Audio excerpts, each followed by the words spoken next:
pit of spikes, death to these certain people that the thoughts that go through the head. This is the most mature audiences only shit you've ever heard. Period. I hate your fucking guts. From Boston. Broadcasting all over the world. Send the soy boys home. 'Cause we ain't gonna sugarcoat shit. Drop down, let me give it to you. This is the Joe Cronin Show. Now, here's Joe Cronin. Joe Cronin.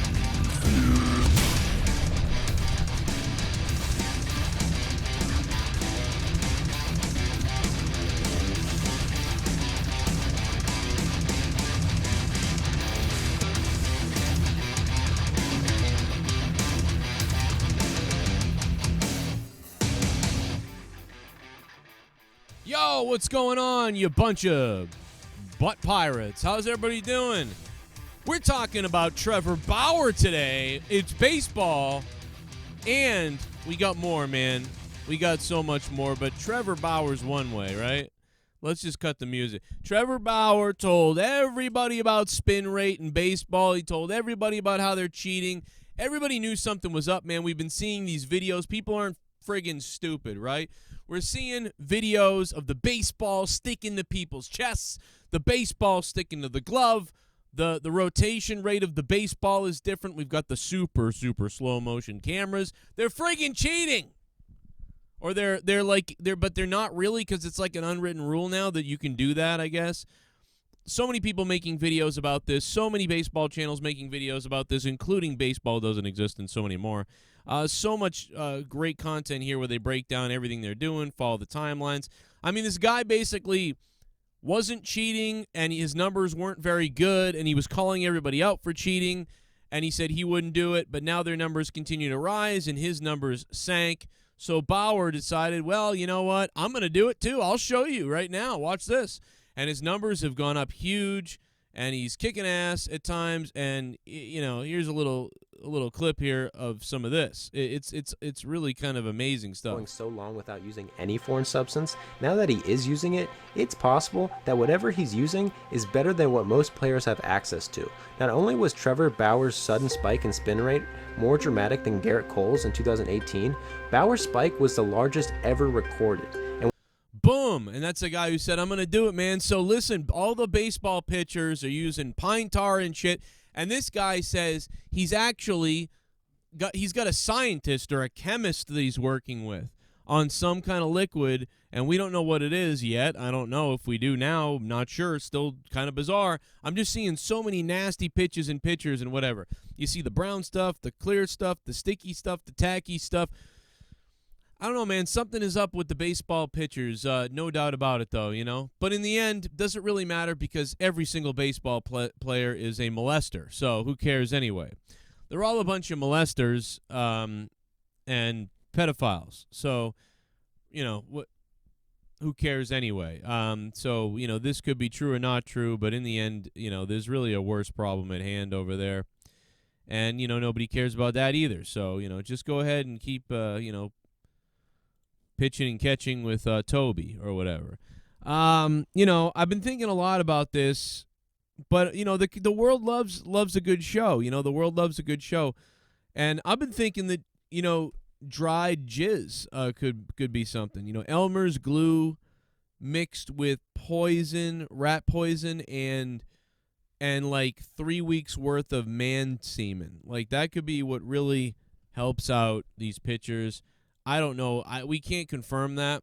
I do want to say thank you to Paul 3 for becoming a patron, though. You are a absolute saint.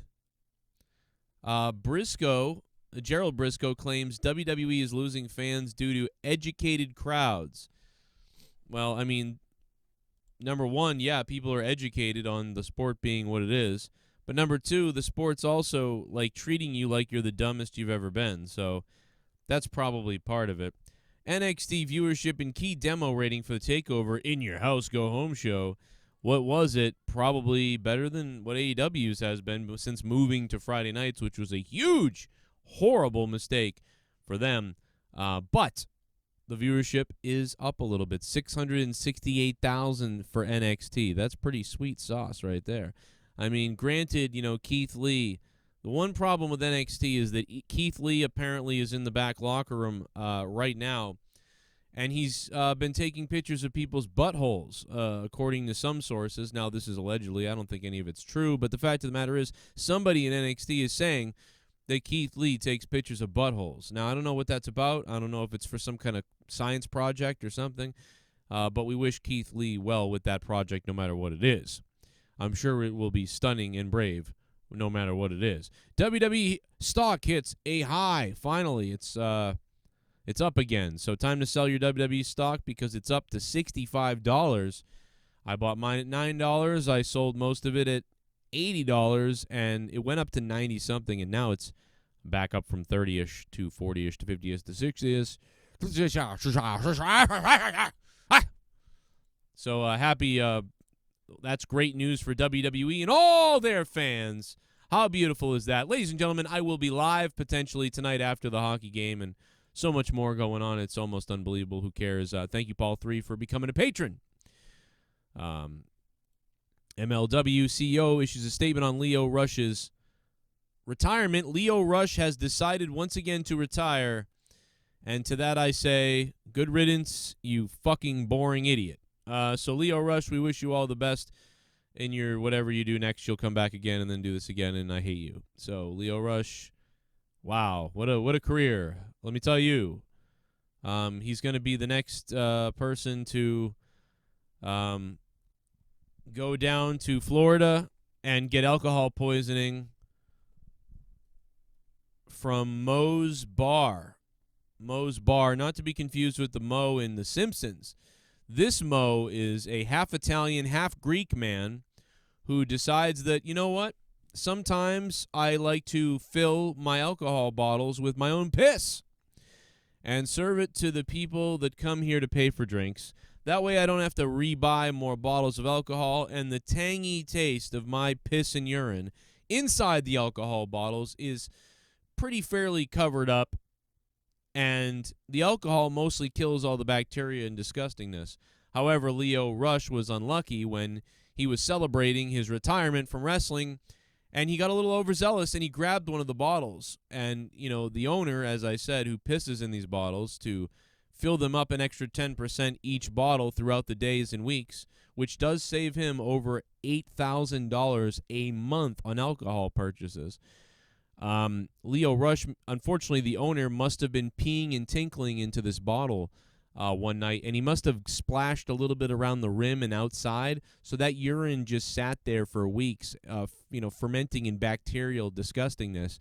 And unfortunately, when Lio Rush drank out of the bottle, although the urine inside the bottle, was probably okay and nixed by the amount of alcohol in there, the stuff around the rim was disgusting, and that stuff went into his body first, poisoning him, giving him alcohol poisoning.